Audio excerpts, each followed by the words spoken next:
사랑하는 영락교회 지체들에게 주 안에서 평화 인사를 전합니다. 오늘은 7월 31일 금요일입니다. 오늘의 묵상 본문은 잠언 3장 1절로 10절까지의 말씀입니다. 오늘의 본문 말씀 1절부터의 말씀은 이렇게 시작합니다. 내 아들아, 나의 법을 잊어버리지 말고 내 마음으로 나의 명령을 지키라.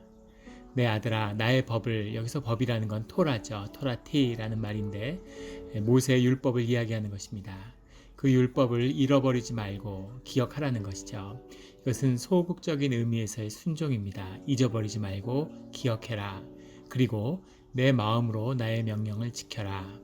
내 마음이라고 하는 건 레벡라고 하는 말인데 마음의 중심을 의미하는 거예요.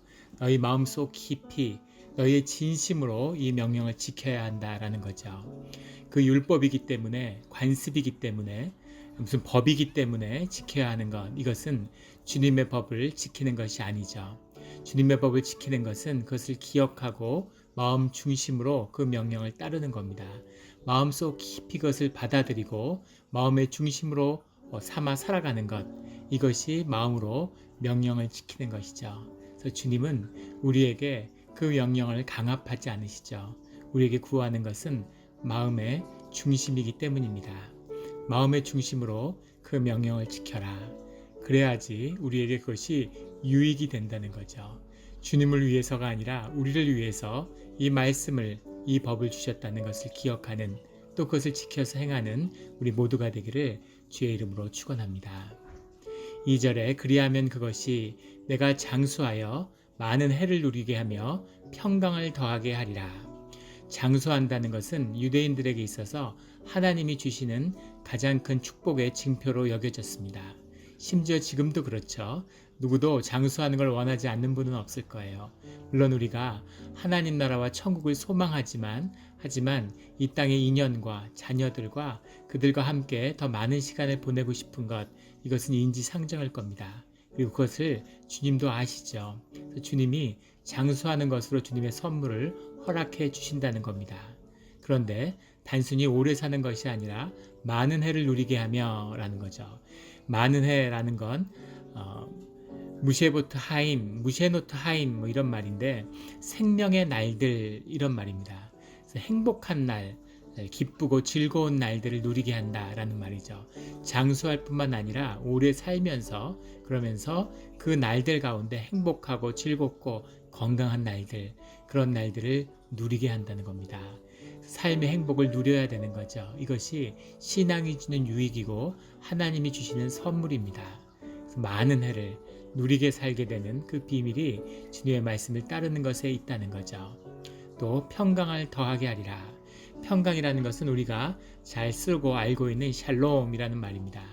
이 샬롬이라고 하는 것은 우리의 외적인 것으로부터 우리의 삶이 지켜지는 평안이며 동시에 우리 마음속 깊이 주님의 안에서 유지되고 있는 평강이죠. 그래서 바깥과 안에서의 모든 것에 있어서의 평화, 이것이 샬롬입니다. 샬롬이 있어야 되는 거죠. 이 마음에 샬롬이 임하면 또 바깥의 평안에 바깥의 샬롬도 임하고 또 외적인 샬롬 가운데 내적인 샬롬이 지켜지는 것, 이것이 주님이 주시는 평강의 비밀이죠. 마음속에 샬롬을 회복해야 되는 이유는 우리의 마음의 환경의 조건을 다스려야 하기 때문입니다. 그리고 주변의 환경이 아무리 좋다고 해서 마음이 다스려지는 것은 아니죠. 마음은 오히려 더 힘들 수도 있습니다. 근데 마음속에 샬롬이 임하는 것, 이것도 주님이 주시는 은혜죠. 현대 여러 가지 새로운 산업들이 명멸하고 있죠. 해가 지는 산업도 있고 떠오르는 산업도 있는데 지금 가장 떠오르고 있는, 가장 산업의 중심으로 떠오르는 게 헬스케어 분야라고 그래요. 뭐 여러 가지 분야들이 있는데 그 헬스케어 안에서 가장 중심이 되고 주목받고 있는 산업이 수면 산업이랍니다. 수면을 도와주는 것. 그러니까 현대인의 가장 큰 어려움이 잠을 잘 못 자는 것에 있다는 거죠. 그래서 무슨 매트리스나 그 베개를 만드는 것에서부터 뭐 약부터 잠을 도와주는 온갖 일들을 하고 있다는 겁니다.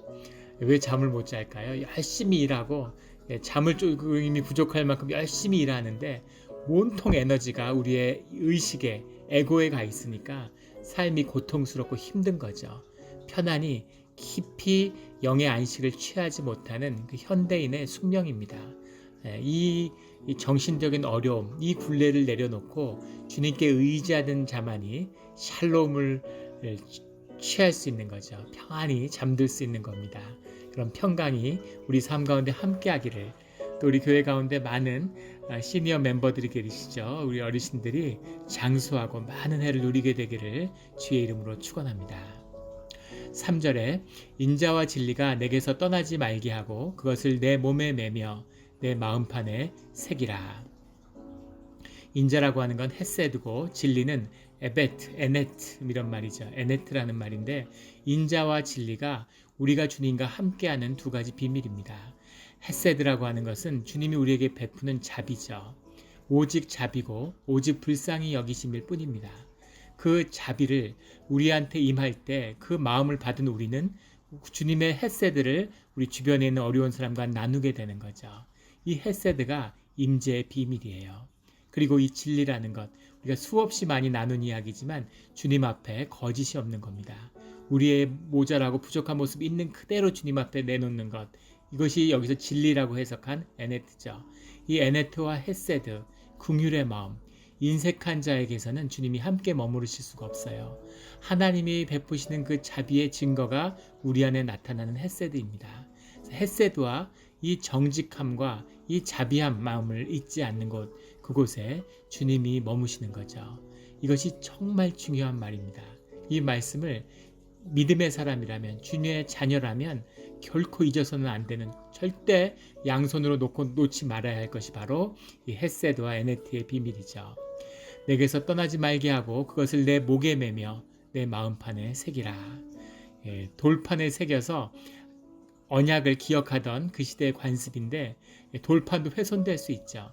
영원히 훼손될 수 없는 너희의 마음판에 새기라는 겁니다. 그리고 내 목에 매며, 그때 사람들은 인장이라고 하는 도장 같은 인장을 자기의 목에다 매기도 하고 허리에 차기도 하고 옷처럼 묶어서 입기도 하고 그렇게 다녔다는 겁니다. 그것이 자신의 신분증이고 계약을 할 때 자기를 증명하는 것이기도 한 거죠. 그것처럼 이 헤세드와 에네트를 목에 매며 마음판에 새겨라. 정말 중요한 말씀입니다. 이 말씀에 정말 이 간절함을, 중요한 이 뜻을 절대 놓치지 않는 우리 성도님들이 되시기를 주의 이름으로 축원합니다. 4절에 그리하면, 인자와 진리를 떠나지 않으면 내가 하나님과 사람 앞에서 은총과 귀중히 여김을 받으리라.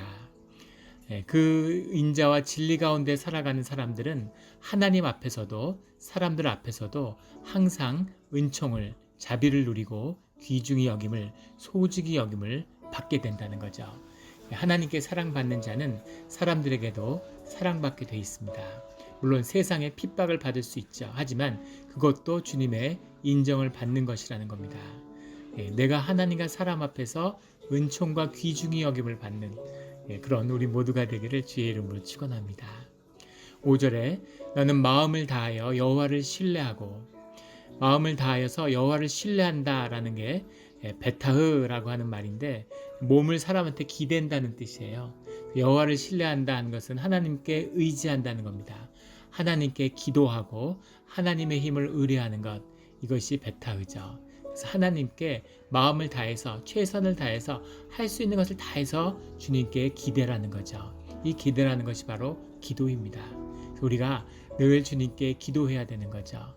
주님께 도와달라고 이야기해야 되는 거죠. 이건 내가 할 수 있을 것 같은데, 이건 내 힘으로 될 것 같은데, 그것이 주님과 떨어져 나가는 길이라는 겁니다. 내 명철을 의지하지 말라. 너의 분별, 너의 지혜를 의지해서는 안 된다라는 거죠. 이것은 관계와 인격의 문제입니다. 모든 것을 나누는, 주님이 우리에게 당신의 모든 것을 주시기를 원하시죠. 우리의 모든 것을 받기를 원하시는 겁니다. 우리가 부부관계를 보면 알 수 있죠. 부부가 서로에게 모든 것, 전부가 되기를 원하는 거예요. 내가 네게 없고 다 내 거야 이런 게 아니죠. 근데 모든 것을 다 나눠야 되는데 부부가 딴 주머니를 차고 내가 내 뜻대로 해야 되는 부분이 있고, 부인은 모르고 남편은 모르는 내 몫이 있고, 이것은 신뢰와 관계의 문제인 거죠. 그래서 모든 것이 나누어져야 되는, 이것이 진정한 관계고 진정한 하나됨의 비밀이다라는 것을 담고 있습니다. 6절에 너는 범사의 그를 인정하라. 그리하면 내 길을 지도하시리라. 우리 성경에서 가장 많이 인용되는 문구 중에 하나죠. 많은 분들이 이 말씀을 좋아하고 또 기억합니다. 너는 범사의 그를 인정하라. 인정하라 라고 하는 말은 다에흐라는 말인데 야다라는 데서 온 것입니다. 무언가를 알다 라는 뜻이죠. 이 안다는 건 지식으로 이해한다 또는 무엇을 받아들여서 지식으로 알았다 이런 의미가 아니라 몸으로 깨달아 앓는다는 것입니다. 몸으로 깨달아 아는, 몸으로 아는, 그야말로 그냥 느끼고 알아버리는 것이죠. 이것이 다에흐라는 말의 뜻이에요. 그래서 범사의 그를 인정하라. 근데 이걸 잘못 이해하면 내가 그를 인정하는 것처럼 내가 인정하고 말 게 없죠. 주님의 임재 가운데 내가 뭘 인정하겠습니까? 내가 인정하고 내가 받아들이고 내가 믿는 것은 신앙이 아니죠. 거기서 인정하라 라는 말의 의미는 뭐냐면 모든 것에서 주님을 알아야 된다라는 겁니다. 모든 것에서 주님을 깨달아 안다는 내용이죠. 왜냐하면 세상의 모든 피조물은 주님에게서 나왔기 때문입니다. 그래서 세상의 모든 분야, 모든 일에서 주님을 알고 경험하게 되는 거죠. 제가 영국 케임브리지에서 공부할 때 그때 영국 교회를 다녔었는데 그 교회에 아주 저명한 그런 그 화학자가 있었어요. 아주 유명한 교수님이고 뒤에 노벨 화학상을 받았습니다. 그 집사님이 그런 이야기를 했어요. 제가 그분한테 질문을 한 적이 있는데 그분한테 그런 질문을 했습니다. 2가지 질문을 해서 대답이 아주 인상 깊었기 때문에 기억하는데 많은 과학자들이 자신이 과학을 하기 때문에 신을 받아들일 수 없다고 얘기한다고 그렇게 어떻게 생각하느냐라고 물었더니 그분이 뭐라고 얘기하냐면 아직 그분들이 공부가 짧아서 그렇다 이렇게 얘기하더라고요. 어느 분야든 깊이 들어가서 그 사물의 실체를 만나려고 접근하면 하나님을 만나게 된다는 거예요. 하나님의 임재를 경험하게 된다고 모든 곳 속에 하나님이 계시기 때문에 하나님을 피해갈 수 없다 이런 얘기를 하더라고요. 또 하나는 영국의 과학이 세계를 주도했는데 왜 지금 쇠퇴하느냐라고 얘기하니까 그분이 놀랍게도 뭐라고 얘기하냐면 당신들 세대에는 다 라틴어를 배웠다는 거예요. 우리 동양인들에게 한자어 같은 겁니다. 라틴어를 배워서 자기가 라틴어로 평생 시편을 읽고 매일 라틴어로 시편을 묵상한다는 거예요. 그게 과학을 공부하는 데 큰 도움이 되었다는 겁니다. 그런데 과학이 중요하다고 과학을 연구해야 된다 그러면서 이제는 라틴어를 가리키지 않는다는 거죠. 그러면서 과학을 공부한다고 과학을 알게 되느냐 이렇게 얘기를 하더라고요. 그래서 야 이분은 진짜 대가구나 하는 걸 알 수 있었습니다. 바로 그거죠. 한국의 요즘에 학생들이 예전에 저희 세대보다 30년 전하고 비교하면 공부를 100배는 더 많이 한다고 해요. 저희 때 고등학교 3학년 때 공부하던 거를 초등학교 3학년 때부터 한답니다. 그런데 놀라운 것은 학력 수준은 점점 더 떨어지고 있다는 거죠. 놀라운 학력의 감퇴. 왜 그렇게 열심히 하는데 점점 더 감퇴할까? 이것이 생명의 비밀이고 지혜의 비밀인 거죠. 그 내면에 있는 시몬의 세계, 그 내면의 시몬에 깊이 있는 영, 그 안에 계시는 하나님을 경험하는 것이 창조의 비밀이고 창조의 근본입니다. 모든 창의력이 영에서 시작되는 거죠. 이것이 바로 범사의 그를 인정한다는 의미예요. 모든 곳 속에서 주님을 경험해야 된다라는 거죠. 왜냐하면 하나님이 그 모든 곳 속에 함께 하시기 때문이죠. 그리하면 내 길을 지도하시리라. 그 모든 범사의 모든 일 가운데 내재하고 있는 하나님의 길을 찾아게 된다는 겁니다. 하나님이 이리가 저리가 이렇게 말씀해 주시면 얼마나 좋겠어요. 그렇게 인도하심을 받는다면 그렇게 받을 수도 있겠죠. 그러면 우리 삶에 아무 문제가 없죠. 순종만 하면 되는 겁니다. 하지만 주님은 우리를 로봇처럼 만드시는 게 아니라 우리 안에 자유의지를 주시고 우리가 마음속 깊이 주님을 신뢰하고 의지하기 때문에 주님의 길을 찾아서 알아서 따라가기를 원하는 거죠. 부모님이 생신인데 평생 부모님하고 살았는데 부모님한테 전화해서 필요한 거 있으면 말하세요. 뭐가 필요하세요? 이렇게 전화하는 자식이라면 부모의 마음을 모르는 거겠죠. 부모님이 뭘 원하시는지, 뭘 갖고 싶은지, 무슨 물건이 아니더라도 그 마음을 헤아려서 알고 평소에 교제하고 아는 자녀라면 그러면 부모에게 뭐가 필요하냐고 물어보고 필요한 걸 사가는 게 아니라 주님의 마음을 알아서 부모의 마음을 알아서 챙기는 그 마음이 귀하고 고마운 것이죠. 그것이 주님이 우리에게 구하시는 마음의 중심이라는 것을 성경은 말하고 있습니다. 늘 범사의 주님을 인정하는, 모든 것 안에서 주님을 발견하며 주님의 길을 가는 우리 모두가 되기를 주의 이름으로 축원합니다. 7절에 스스로 지혜롭게 여기지 말지어다. 여호와를 경외하며 악을 떠날지어다. 주님과 함께하는 자의 비밀은 이것입니다. 여호와를 경외하며 하나님을 두려워하고 악을 떠나는 거죠. 하나님을 두려워하며 악을 떠나는 것, 이것이 지혜의 양 측면입니다. 지혜가 우리에게 임할 수 있는데 그 임한 지혜를 떠나지 않고 그 안에 머무를 수 있는 우리의 비밀은 여호와를 경외하고 악을 떠나는 것이죠. 이것을 한마디로 줄이면 경건이라고 얘기하는 겁니다. 그래서 주님은 우리에게 경건하라고 얘기하는 거죠. 이 경건의 비밀이 우리 안에 깨달아져서 주님의 지혜를 얻고 지혜 안에 머무는 우리가 되기를 주의 이름으로 축원합니다. 8절에 이것이 내 몸에 양약이 되어, 이 경건함이 너의 몸에 양약이 돼서 내 골수를 윤택하게 하리라. 은유적인 표현인데 여기서 몸이라는 말은 보통은 성경에서 몸이라는 말을 쓰면 쇼마티라는 말을 씁니다. 근데 여기서 쓰는 몸이라고 해석한 것의 원문은 쇼르라고 하는 배꼽이라는 말이에요. 정확히 얘기하면 배꼽을 꿰매어서 고쳐준다, 이런 말입니다. 양약이 된다라는 말도 레페우트 이런 말인데 꿰매다 이런 말이에요. 너의 배꼽을 꼬맨다는 게 무슨 말일까? 배꼽이라고 하는 건 몸의 중심이죠. 몸의 대표성입니다. 우리 마음의 중심, 몸의 가장 중심에 있는 영과 몸이 하나라고 하는 것을 아는 거죠. 그래서 그 안의 중심에 그것이 온전하게 됨이 회복시켜준다. 그래서 모든 것이 낫게 되는 거죠. 우리 몸에는 몸을 치유하는 치유력이라는 것이 있습니다. 그 치유력이라는 것이 훼손되기 때문에 그 몸의 저항성, 그것이 훼손되기 때문에 아픈 거죠. 우리가 약이라고 먹는 것 중에 근본적으로 우리의 병을 고쳐주는 약은 없죠. 약은 증상을 치료하는 거지 우리의 몸을 낫게 하는 것은 결국 우리 몸 자체입니다. 그 몸의 중심, 생명의 중심이 회복되게 된다는 거죠. 그것이 회복돼서 그 중심이 잡히면 우리가 가서 정밀 검사를 받으면 우리 모두의 몸에는 암이 세포가 있습니다.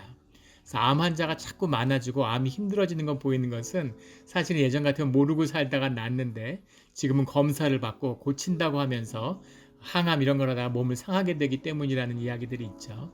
그것처럼 사실은 무슨 몸에 질환이 있어도 그 몸을 전부 다 사실 우리 몸에 있는 이 생명력이 극복해내는 겁니다.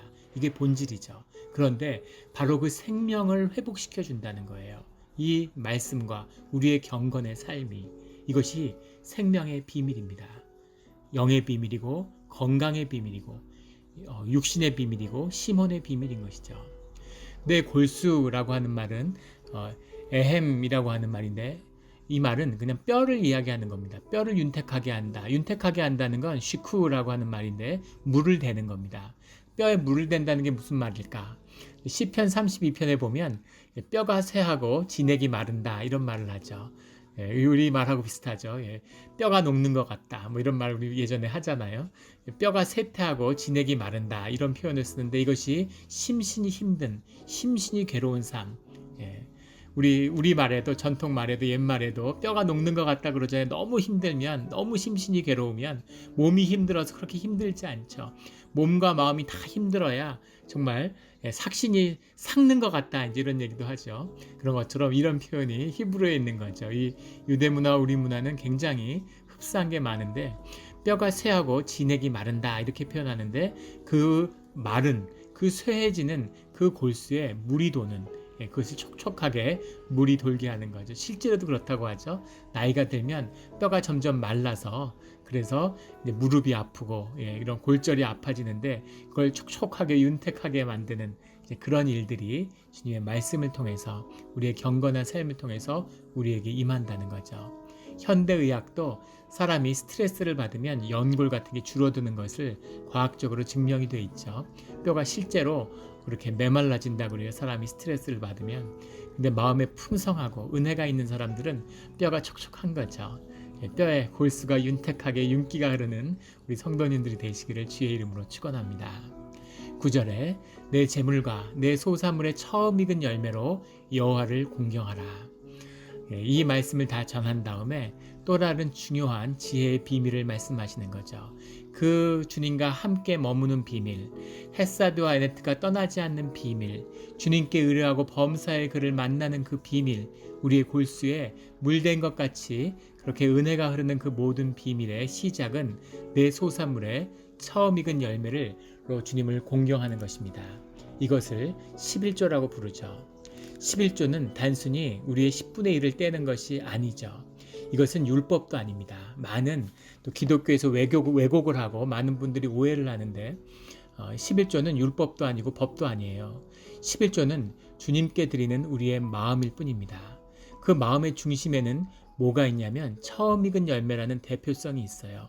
모든 것이 주님의 것인데 그것을 주님께 돌리는 그 대표성을 처음 익은 열매, 그것을 귀한 것으로 구별했다는 뜻입니다. 그래서 11조라는 건 단순한 명목의 문제가 아니라 주님께 내 삶의 모든 것을 맡겼다는 뜻이죠. 이 말은 두 번째로 하나님의 뜻대로 내 삶을 이끌어가겠다. 하나님의 뜻대로 모든 하나님이 주신 재물을 쓰겠습니다. 라고 하는 약속입니다. 이것이 11조죠. 그래서 11조를 사는 사람은 주님의 뜻 가운데 들어가는 것입니다. 이것이 11조의 삶의 결단이에요. 그래서 11조는 아무나 할 수 있는 것이 아니고 하고 싶다고 되는 것도 아닙니다. 다들 뼈저리게 느끼셨을 겁니다. 11조를 사는 것이 쉽지 않습니다. 11조가 궁한 게 아니라 11조만 더 있었으면 10%만 더 있었으면 살 것 같은데 하는 것이 우리 삶의 솔직한 진실이겠죠. 그런데 내 삶의 10분의 1을 덜어낸다는 건 내 모든 것을 주님께 돌리겠다는 거죠. 그 돌리는 삶을 결단하고 살아가는 자들만이 주님이 인도하신 삶, 여기 나오는 것처럼 샬롬의 삶, 평강의 삶을 살아가게 되는 겁니다. 이 평화가 임하고 주님이 머물 수 있는 삶의 비밀, 형통의 비밀이 바로 11조에 있는 것이죠. 그 11조라는 얘기를 하기를 꺼리는데 이것이 신앙의 중심이에요. 이 이야기를 하면 많은 분들이 교회도 결국은 돈 얘기하는구나. 세상에서 맨날 돈 했는데 교회는 아닌 것처럼 하더니 결국 돈 얘기구나. 이렇게 오해하시기 쉽죠. 하지만 이것이 이 물질이 사실 우리의 마음을 담고 있는 겁니다. 이것을 주님께 내어드리지 못하는 자는 절대 삶을 주님께 내어드리지 못해요. 이것을 평생 교회를 다녀도 11조를 못하는 분들이 있습니다. 그래서 주님의 햇새들을 만나지 못하는 거죠. 인색하고 힘들고 궁핍하고 늘 쫓기는 삶. 많이 가진 것 같은데 옛날보다 100배는 가졌는데 옛날보다 2배, 3배 더 쪼들리는 삶을 살게 되는 그 비밀이 바로 이 11조에 있는 것입니다. 11조를 반드시 하라고 권면하는 것이죠. 이것을 한번 해보면 내 뜻으로 안 된다는 걸 압니다. 주님께 기도하면서 11조를 결단하면서 주님, 제 11조를 받아달라고 기도하는 거죠. 우리가 헌금 때마다 기도드리는 주님, 우리의 11조를 받아주시고 라고 하는 말씀, 주님이 허락하시고 주님이 받아주셔야 되는 거죠. 그러면 삶의 생존의 문제를 떠나는 겁니다. 평생에 일생에 먹고 사는 문제로 걱정할 필요가 없는 거예요. 그래서 이거를 한 번만 해보라고 제가 그렇게 권면을 해드립니다. 삶 때문에 힘들어하고 이민의 삶에 그 생존의 굴레 때문에 힘들어하는 분들을 보면 그것을 완전히 끊어버리는, 영원히 거기서 자유하게 되는 비밀을 말씀드리죠. 하나님이 먹여 살리고 하나님이 채워주시는 그 비밀이 있다고. 그런데 아무리 궁핍하고 힘들어도 주님을 한번 믿지 못하는 이제 그런 안타까운 모습들을 보게 되죠. 발 한 발만 살것이 강물에 담가놓고 평생 강가에서 목마른 삶, 이것이 교회를 다니는 종교의 삶입니다. 정말 주님을 만나서 신앙의 길을 들어가는 자들은 처음 익은 열매로 주님을 공경하는 이 비밀을 아는 거죠. 주님은 약속하십니다. 그리하면 내 창고가 가득히 차고 내 포도즙 틀에 새 포도즙이 넘치리라. 창고가 가득히 차고 내 포도즙 틀에, 포도즙이라는 것은 주님의 은혜죠. 세상도 창고를 채워줄 겁니다. 내 영혼을 내어주고 내 골수를 내어주면 세상이 먹을 것을 우리에게 주죠. 그런데 그런 비참한 삶이 아니라 하나님이 내 창고를 채우시고 하나님의 것으로 채워져서 사는 삶입니다. 이 삶은 세상이 주는 것, 똑같은 빵을 먹는 것처럼 눈에 보이지만 그것은 다른 빵이죠. 그것은 생명입니다. 전혀 다른 역사, 다른 삶, 다른 샬롬의 길을 가는 거죠. 이 축복을 주님이 우리에게 약속하고 계세요. 세상에 어떤 환란이 와도 주님 안에서 이 헤세드의 은혜가 넘치는, 하나님의 샬롬이 넘치는 그런 우리 성도님의 가정과 삶의 자리, 우리 자녀들의 삶에 가는 길이 되기를 예수 그리스도 이름으로 축원합니다. 아멘.